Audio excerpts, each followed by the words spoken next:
Paz do Senhor, irmãs. Quem diria, né?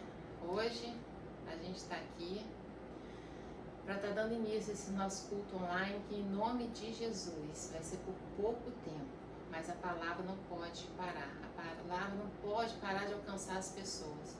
Eu quero convidar as irmãs que abrem vossas Bíblias no livro de Mateus, capítulo 2, o versículo 13. Mateus, capítulo 2, versículo 13.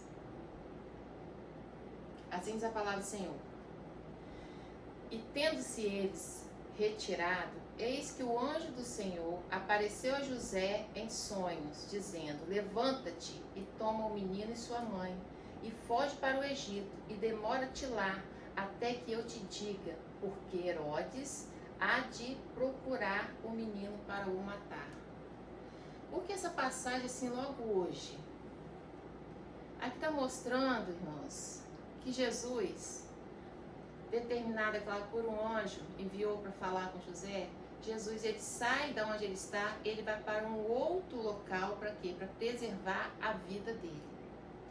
Vamos entender um pouquinho. Logo após o nascimento de Jesus, começa a perseguição.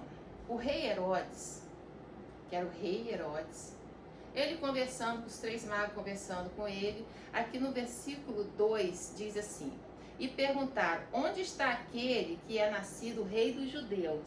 Porque vimos a sua estrela no Oriente e viemos adorá-lo. Esses três reis magos falam: onde está aquele Jesus, onde nasceu Jesus, o rei dos judeus? Isso cria em Herodes o quê? Em Herodes um ciúme. Você vê no versículo 3 o que acontece. E o rei Herodes, ouvindo isso, perturbou-se e toda Jerusalém com ele. O rei Herodes, ele imaginou assim: não, nasceu um outro rei, existe um outro rei, então meu trono está em risco.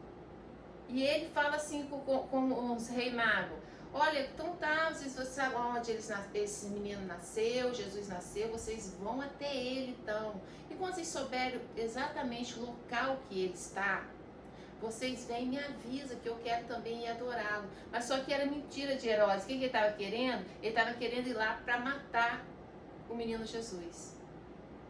Se a gente parar e pensar assim: mas matar Jesus? Se Deus quiser, ele manda centenas de milhões de anjos ao socorro de Jesus. Mas sabe por que isso estava acontecendo, irmãos? Para se cumprir o que estava escrito na Bíblia, para se cumprir o que os profetas tinham profetizado sobre Jesus. Tinha um plano todo sobre isso. Era uma estratégia de Deus. Agora, por quê? Deus queria que fosse dessa forma, e a gente não tem que questionar. Era dessa forma que tinha que ser feito. E Jesus saiu daquele local, os pais de Jesus o levaram para outro lugar, para manter eles ali seguros. Herodes, ele tinha a intenção de matar Jesus. Se a gente for ver no versículo 11, 12, diz assim: e entrando na casa, acharam o menino com Maria e sua mãe, e prostraram-se e adoraram. E abrindo seus tesouros, lhe ofertaram dádivas, ouro, incenso e mirra. Isso são os três reis magos dando presentes para Jesus. E sendo por divina revelação avisado em sonhos, para que não voltassem para junto de Herodes, partiram para a sua terra por outro caminho. Eles foram alertados por Deus para não voltar pelo mesmo caminho, queriam encontrar Herodes e iriam falar onde Jesus estava. Então eles foram para um outro caminho, uma estratégia também. É um projeto que Deus tinha aqui, porque teria que se cumprir tudo que foi feito, tudo que foi falado na Bíblia, tudo que foi falado através dos profetas. Não era porque, irmãos, Jesus é porque era pequenininho, então ele era frágil. Não é isso, não é nesse sentido aí. É sentido da obediência. Talvez o anjo estava ali falando de José e Maria, talvez José e Maria iriam obedecer, iam tirar Jesus dali, que estava naquele momento.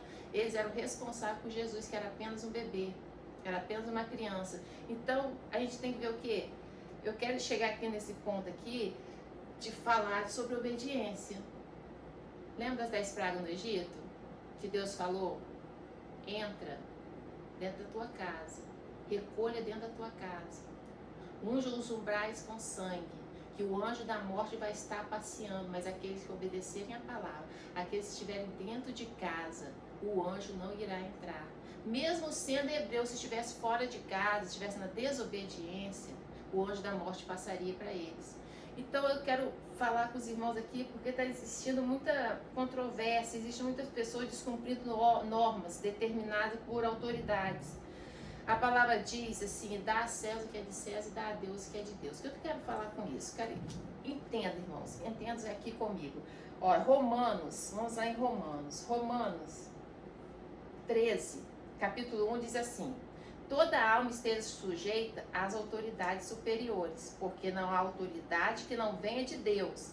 As autoridades que foram ordenadas por Deus. Por isso, quem resiste à autoridade resiste à ordenança de Deus.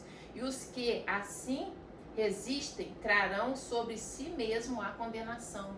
É uma ordem de Deus. Isso aqui foi uma ordenança do Senhor para a gente fazer obedecer às autoridades nesse sentido.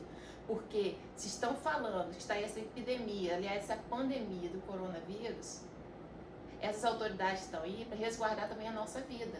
A nossa vida aqui no nosso corpo, porque a nossa vida espiritual, o Senhor que tem guardado, o Senhor que tem alimentado. Mas Deus, tudo está sendo controle do Senhor. Nada foge do controle dele, nada acontece se Deus não permitir. E essa foi a permissão de Deus. E nós vamos questionar, nós vamos obedecer. As igrejas, as construções, irmãos, elas fecharam, né? A construção de madeira, a construção de tijolos, de cimento, mas o nosso corpo, o templo do Espírito Santo está aqui. O nosso corpo que é morada e templo do Espírito Santo de Deus. Essa é a verdadeira igreja, irmãos. Infelizmente tem acontecido coisas aí das pessoas estarem zombando e falando que nós não estamos abrindo igreja, nós evangélicos em geral, porque está com medo, porque a fé é pouca, a fé é fraca. Não é isso. Nós estamos debaixo da obediência. A palavra não vai deixar de ir. Está indo até muito mais está avançando ainda. Pessoas que nunca pensaram em usar a internet para uma coisa boa, para um propósito bom, agora estão usando para um propósito bom, que é levar a palavra de Deus. Infelizmente tem pessoas falando assim: se eu morrer, estou tranquilo. Por quê? Porque eu vou ser salvo. Como que você vai ser salvo? Isso é soberba. Isso é se achar autossuficiente. E os outros que não vão ser salvos podem morrer? E eles que não podem morrer mesmo, porque se a gente morrer foi salvo. E os outros, quem vai levar a palavra? Quem vai levar a palavra para as outras pessoas? Então assim, eu sou salva, tudo bem, e eu fico no egoísmo? Nós temos que levar a palavra das pessoas, se preocupar com aquelas que ainda não ouviram, e se ouviram ainda não se converteram, porque eu creio em nome de Jesus Cristo que muitas almas vão se curvar, muitas almas vão se converter e vão estar buscando a Deus em primeiro lugar. Porque, irmãos, é a nossa missão levar o evangelho, a palavra, a todas as pessoas. E sai da nossa boca, em Efésios 4:29, fala sobre isso. Isso é muito importante para os irmãos entenderem. Efésios 4:29 diz assim, 4:29. Não saia da vossa boca nenhuma palavra torpe, mas só a que for boa para promover a edificação, para que dê graça aos que a ouvem. Nós, cristãos, tem saído da nossa boca palavra boa, palavra para edificar, palavra para trazer, não é palavra para matar ninguém não, para a gente achar que nós somos os melhores, que isso está acontecendo por causa do pecado no mundo, é por causa do pecado no mundo, mas nós nos incluímos também que nós somos pecadores. A palavra diz que não tem um justo sequer, então também nós somos pecadores, pecadores arrependidos, e nós não somos consumidos, sabe por quê? Pela misericórdia do Senhor. E a nossa missão, irmãos, é levar a palavra a cada um. A gente tem que levar a palavra sempre. Romanos 3:9 diz assim. Vamos lá em Romanos 3:9.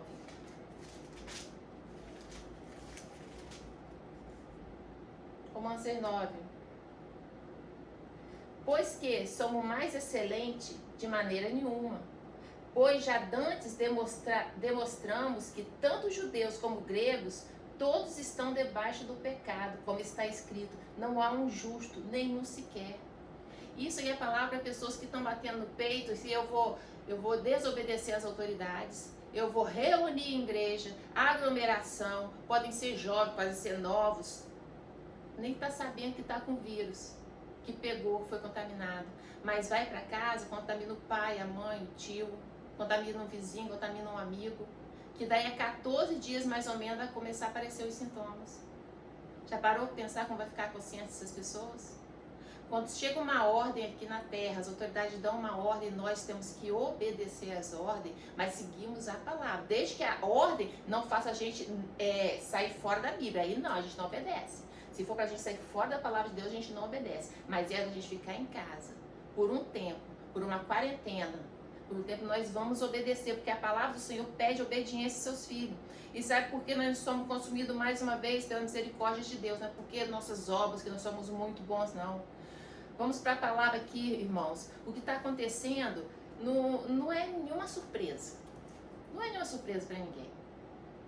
As calamidades têm acontecido, os terremotos, os tsunamis, as pestes. Jesus já avisou, ele tinha avisado antes. E falou ainda, e ainda não é o fim. Mas ele fala bem claro que em Lamentações 3:22, mas tem bom ânimo, eu venci o mundo e vós vencereis também. A palavra de Deus ela é bem clara. Nesse momento, irmãos, eu venci o mundo, vós vencereis também, é João 16, acho que João 16:33. Lamentações 3:22, que fala que as misericórdias de Deus é o motivo que nós não fomos consumidos. E nesse momento de incerteza, que nós temos uma certeza nós podemos ter, é que Deus é conosco, que Deus vai nos dar vitória. E nós como cristãos, irmãos, aquilo tudo foi improvisado. Foi tudo improvisado, está levando a palavra para os irmãos. Mas o importante não é o ambiente, o importante não é se eu estou bonito, se eu vou falar bonito. O importante é que a palavra vá, que as pessoas ouçam. Nós que estamos em casa cristãos, os céus não estão fechados. A igreja pode estar fechada, o templo. Mas o nosso contato, o nosso espírito com o Espírito Santo de Deus, nos ligando ao Senhor, isso aí ninguém corta. Isso é porque tudo que é ligado na terra é ligado no céu. E eu creio na palavra que nós vamos vencer. Vamos ler lá em Isaías 41:10, irmãos. Isaías 41:10, já estou finalizando.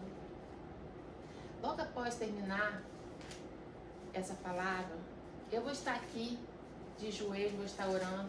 Não, para quem não sabe, eu falo sempre na igreja lá que eu tenho um cantinho na minha casa, uma cadeira que eu ajoelho e oro, onde tem um tapete aqui, né, que tem essa mesinha aqui. Essa mesinha que eu improvisei, coloquei agora. Mas esse local aqui é o lugar que eu me ajoelho e fico orando. Então eu escolhi esse cantinho aqui para estar transmitindo para as irmãs a palavra de hoje. Então Isaías 41:10 diz assim. Isaías 41:10. Vão procurando aí em casa, irmãs. Vão abrindo a Bíblia. Como se estivessem na igreja mesmo, com reverência ao Senhor.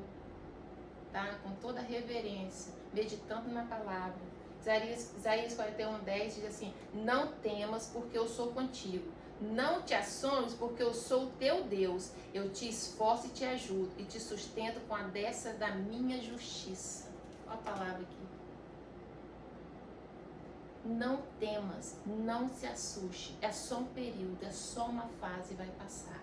O nosso Deus, a palavra de Deus fala assim: agindo Deus, quem poderá impedir? Ninguém. Agindo Deus, ninguém irá impedir. E Deus age a favor de quem? Dos seus filhos. E agora nós vamos nos reunir em oração, não clamando só por nossa vida e nossa família, por nossa vida, por nossa família, pelo nosso vizinho, pela nossa cidade, pelas pessoas que nos perseguem, pelo planeta, pelas autoridades. A gente vai clamar por todas as pessoas, porque assim como Deus falou, eu não quero que ninguém se perca, mas que todos venham ao arrependimento. E é isso que nós temos que fazer também. Ninguém se perca e todos venham ao arrependimento. E cabe a nós, cristãos, que estamos aqui, levar a palavra de Deus. Amém, irmãs? Vamos ficar com a próxima, né? Vou gravar em nome de Jesus, talvez domingo, né? Eu prometo que vai estar uma coisa mais organizada para a irmã, mas eu senti no coração de estar levando essa palavra. Tá? Deus abençoe a todos. Eu vou estar fazendo uma oração e logo após estarei de joelho. Deus amado, Santo Deus. Pai querido, eu te agradeço, Pai, por essa oportunidade, meu Deus, que o Senhor me deste, Pai. Que a tua palavra não fica presa, Pai. A sua palavra alcança muitas e muitas pessoas, Pai amado. Meu Deus, visite, Senhor Deus, seus filhos, tuas filhas, Pai. Abençoe o ministério e o coração de Deus, Pai querido. Seja conosco, dando livramento, Pai eterno. Senhor Deus, abençoa as nossas famílias, abre as nossas mentes, ó Pai.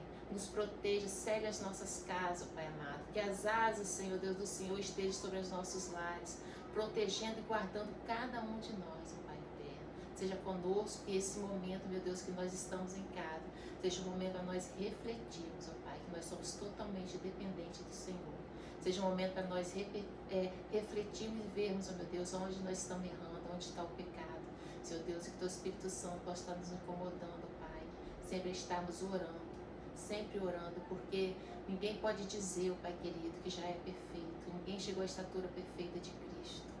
E nós estamos, meu Deus, orando e clamando ao Senhor. Seja na nossa vida, nos abençoe, guarda, nos proteja, seja com Teus filhos e Tuas filhas, ó Pai, em nome de Jesus Cristo. Amém.